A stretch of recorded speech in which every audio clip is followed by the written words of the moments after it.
Todos nós vivemos de estratégias pessoais, estratégias profissionais, as nossas empresas têm estratégias, estratégias que são estabelecidas e montadas para poder se cumprir os objetivos que são traçados, normalmente no começo do ano ou quando está terminando um ano, né? O processo da estratégia, ele é importante. Eu vou mostrar alguns casos negativos que vocês devem conhecer. Vocês devem conhecer a Kodak, uma empresa que inventou, veja bem que interessante, inventou a fotografia digital. Os seus cientistas, os seus trabalhadores no laboratório, eles investiram tempo, investiram dinheiro para poder buscar uma nova tecnologia, só que a Kodak, ela sobrevivia e para ela era importante a película, né? Os filmes que se utilizavam tanto nas máquinas fotográficas como para o setor de saúde. Então, engavetaram essa descoberta que aconteceu lá na década de 70, isso foi uma miopia empresarial, e aí quando surgiram as primeiras máquinas fotográficas digitais, inventadas pelos japoneses, a Kodak se viu numa situação muito difícil. E nós acabamos percebendo que em 2012 a Kodak entrou em concordata, tentou sobreviver de alguma maneira, reinventando algumas coisas, mas ela não conseguiu. E acabou perecendo. E uma outra empresa, talvez alguns de vocês conheçam, é a Blockbuster, que foi quebrada pela Netflix. A Netflix começou a utilizar o conceito do on-demand, né? Do streaming de vídeos e tudo mais.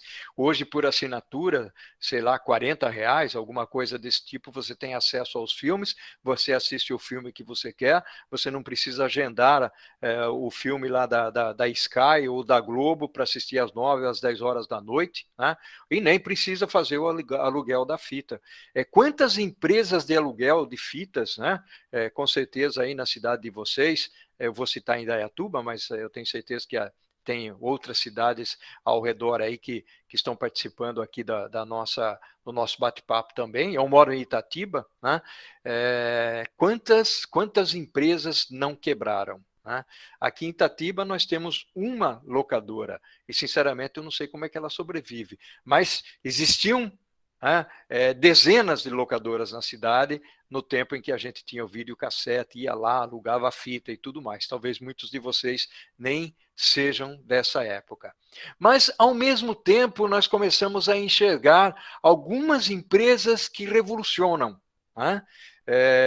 E a primeira que eu quero apresentar para vocês, vocês devem conhecer esse logo da maçã aí, o logo da Apple, que ficou famosa principalmente pelo papel dos seus fundadores, né? O fundador principal, Steve Jobs, mas que tinha um apoiador fantástico e que se fala muito pouco nele, que é o Steve Wozniak.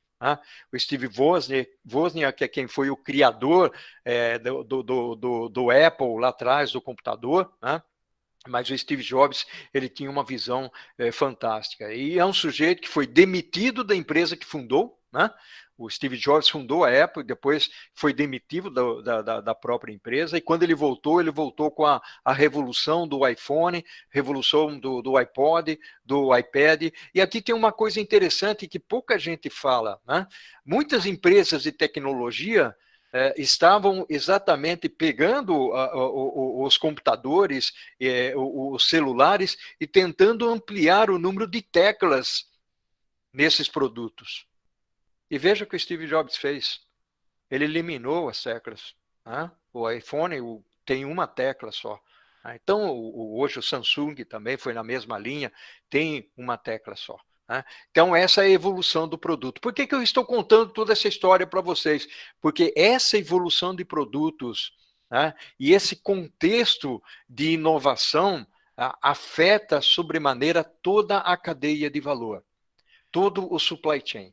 Então, a Apple, ela não é apenas inovadora em termos de produto, mas ela foi inovadora e é inovadora em termos de distribuir os seus produtos. Então, você compra produtos pela internet, tem as lojas Apple, que são lojas fantásticas, tem representantes Apple que vendem os seus produtos. E aí pensem na logística de tudo isso. Como é que nós fazemos chegar os produtos nos diferentes pontos para que eles possam ser comercializados? Aqui, nesse slide que vocês devem estar vendo, eu apresento uma briga de gigantes entre a Amazon e o Walmart, porque são duas empresas extremamente dependentes de supply chain, extremamente dependentes de logística, e não só isso, são empresas que reinventam a logística. Né? A Amazon, ela ficou muito famosa em função de ter o seu site, né? Comercializando produtos e, ao mesmo tempo, entregando numa velocidade espantosa e num nível de serviço que ela assumia, que ela se comprometia. Ao mesmo tempo, ela começou a competir pesadamente com o Walmart, também no aspecto de comércio eletrônico. E hoje, as duas brigam fortemente, principalmente pelo aspecto de novos modelos de negócios, reinvenção de modelos de negócio, mas, ao mesmo tempo, criação de produtos tecnológicos. A Amazon, por exemplo, lá dentro do armazém, ela tem um produto que circula por lá, tirando materiais das prateleiras, transportando para as esteiras, né, de tal maneira que esses produtos, esses materiais são encaixotados e depois disparados ou despachados para os usuários ou para os consumidores. A Amazon também inicia seus testes com os drones, as entregas, que é mais um elemento logístico importante dentro de tudo isso. Né? E a Walmart, ao mesmo tempo, ela inventa um robozinho, não sei se vocês já chegaram a ver isso em alguma reportagem, em algum artigo, mas um robô que percorre o corredor do supermercado, vai lendo o que há e o que não há na gôndola e dispara essa informação para um centro ou uma torre de controle que diz o seguinte: olha, não tem o produto XYZ na gôndola tal, por favor, reabasteça. Né? Então, e hoje nós sabemos que tem os promotores que vão ali nos supermercados, né? Estamos falando aqui de varejo, vão lá no supermercado e eles fazem a alimentação. E eles percebem qual é a necessidade ou não de se colocar produto ali. E aí eu chamo a atenção para um outro elemento importante que se chama VMI. Alguém já ouviu falar em VMI? Vendor Managed Inventory. Esse VMI, ele surgiu na década de 80, na década de 90, entre a Walmart e a Procter & Gamble, que era o seguinte: por que eu preciso toda hora ficar pedindo o produto para que a Procter & Gamble faça o abastecimento? Eu vou pedir à medida em que o estoque vai baixando.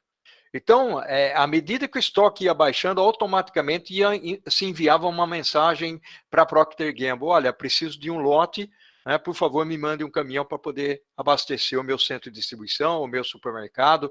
Depende aí da estratégia que existia nos diferentes centros e nos diferentes países. Então, eu estou tocando em elementos que são extremamente importantes no aspecto logístico.